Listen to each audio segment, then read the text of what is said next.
सुबह गांव वालों ने देखा हवेली अब उजली और नई जैसी लग रही थी और रोहित वह गांव के मंदिर के पास मूर्ति की तरह खड़ा था, पत्थर सा बना हुआ। क्या रोहित ने श्राप तोड़ा था या वही अगला रक्षक बन गया, यह आज तक कोई नहीं जान पाया। ऐसा कहा जाता है कि जो भी चांद वाली हवेली के अंदर पूर्णिमा की रात को जाता है वो या तो गुम हो जाता है या फिर हमेशा के लिए चांद की रोशनी से डरने लगता है। वास्तव में हवेली का रहस्य सच में कौन था, यह पता चलता है अब अगली पार्ट में। आइए जानते हैं हवेली का रहस्य क्या था। चांदनी नाम की एक युवती ने अपने प्रेमी के गायब हो जाने पर हवेली की छत से कूदकर जान दे दी थी। तब से हवेली को चांद वाली हवेली कहा जाने लगा, क्योंकि हर पूर्णिमा की रात वहाँ उसकी आत्मा दिखाई देती थी। जो भी अंदर गया वह कभी लौटकर वापस नहीं आया। सालों बाद रूपनगर में एक नई पत्रकार आई जिसका नाम था सरिता। सरिता रहस्यमय घटनाओं पर डॉक्यूमेंट्री बनाती थी। जब उसने चांद वाली हवेली की कहानी सुनी तो उसने तय किया कि वह इस रहस्य को उजागर करेगी।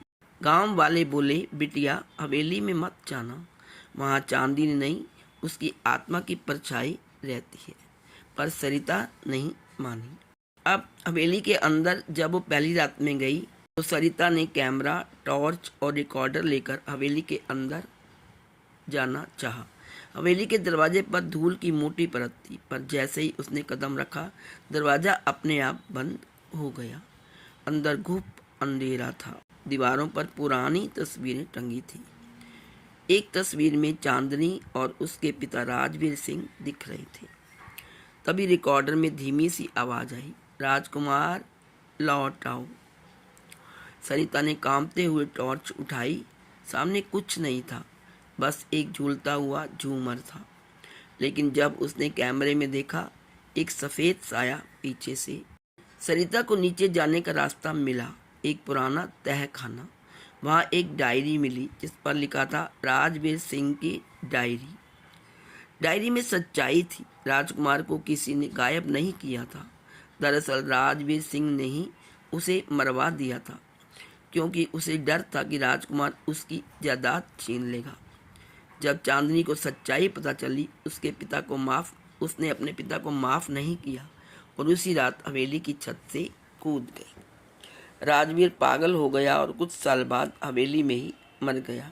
उसकी आत्मा भी वही भटकने लगी। अब अगली पूर्णिमा की रात को क्या हुआ, आइए जानते हैं। सरिता ने यह सब रिकॉर्ड किया और अगले दिन बाहर जाने की कोशिश की, लेकिन हवेली के रास्ते बंद थे। रात को 12 बजे अचानक खिड़की खुली। चांद की रोशनी भीतर आई। चांदनी का साया फिर प्रकट हुआ, लेकिन इस बार उसके साथ एक और साया था, उसके पिता राजवीर का। दोनों के बीच रोशनी का घेरा बना और सरिता ने सुना, अब हमें मुक्ति मिल गई। अगले ही पल हवेली में सन्नाटा छा गया। सुबह दरवाज़ा अपने आप खुल गया और सरिता बाहर आ गई। हवेली अब कभी नहीं चमकी। अब अंतिम रहस्य क्या था, आइए जानते हैं। सरिता ने वो डॉक्यूमेंट्री पूरी की, लेकिन उसमें आखिरी क्लिप देखकर सब सन्न रह गए। रिकॉर्डिंग में एक फ्रेम में चांदनी और राजवीर दोनों मुस्कुरा रहे थे।